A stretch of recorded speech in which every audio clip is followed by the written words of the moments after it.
ఈ ఫోటో చూడండి. వైఎస్ఆర్సీపీ దారుణ పరాజయానికి 10 అంశాలు అనే క్రైటీరియా తీసుకుంటే గనక ఆ 10 అంశాల్లో ఖచ్చితంగా ఈ ఫోటో ఉంటుంది. యావత్ సినీ ఇండస్ట్రీని రిప్రజెంట్ చేస్తూ మెగాస్టార్ చిరంజీవి గారు ఆనాటి ముఖ్యమంత్రి వైఎస్ జగన్మోహన్ రెడ్డి గారికి నమస్కారం చేస్తే ప్రతి నమస్కారం చేయకుండా పిచ్చి నవ్వులు నవ్వారు.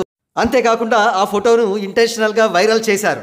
ఈ అంశం సినీ ఇండస్ట్రీకే కాకుండా తెలుగువారిలో అత్యధిక శాతం మందికి మింగుడు పడలేదు. ఫలితం ఏం జరిగిందో మనం చూసాం. ఇక ప్రస్తుతానికి వస్తే వైఎస్ఆర్సీపీ పాలన నుండి ఎటువంటి గుణపాఠాన్ని కూడా ప్రస్తుతం కూటమికి సారథ్యం వహిస్తున్న టీడీపీ ఏమీ నేర్చుకున్నట్లుగా అనిపించడం లేదు. గత 3 నెలలుగా టీడీపీకి ప్రధాన బలహీనత అయినటువంటి కులగజ్జి వేషాలు అక్కడక్కడా కనబడుతూనే ఉన్నాయి. ఇక అసలు విషయానికి వస్తే నటసింహం నందమూరి బాలకృష్ణ సినీ ఇండస్ట్రీకి వచ్చి 50 సంవత్సరాలు పూర్తి చేసుకున్న సందర్భంగా ఈరోజు హైదరాబాదులో ఈవెంట్ నిర్వహిస్తున్నారు. అయితే ఈ ఈవెంట్ ఇంత ఆదరాబాదరాగా నిర్వహించాల్సిన అవసరం ఏం వచ్చింది అనేది ఇండస్ట్రీ ప్రశ్న. ఇండస్ట్రీలో చాలామందికి ఆహ్వానాలు వెళ్ళలేదనే విషయం తెలిసింది.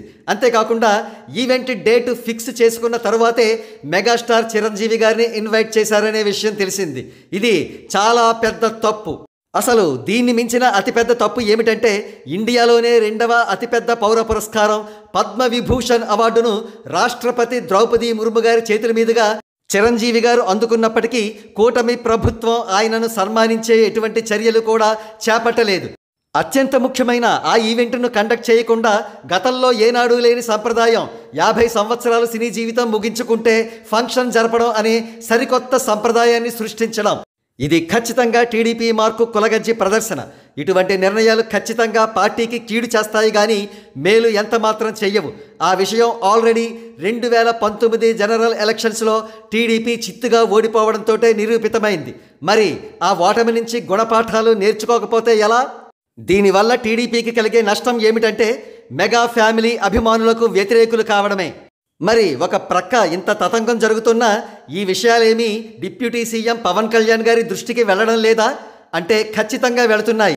కానీ చాలా వరకు అంశాలను ఆయన పరిధిలోకి రానియడం లేదు. అంటే ఆయన ఇన్ఫ్లుయెన్స్ ఉపయోగించనీయడం లేదు. ఇటువంటి విషయాలు పాలిసీని వంటి మీడియా సంస్థలకు తెలుస్తూనే ఉన్నాయి. కానీ పవన్ తలుచుకుంటే ఒక పని చేయగలరు. ఆ ఈవెంట్కు అటెండ్ కాకుండా దూరంగా ఉంటే తన నిరసనను చక్కగా వ్యక్తం చేసినట్లు అవుతుంది.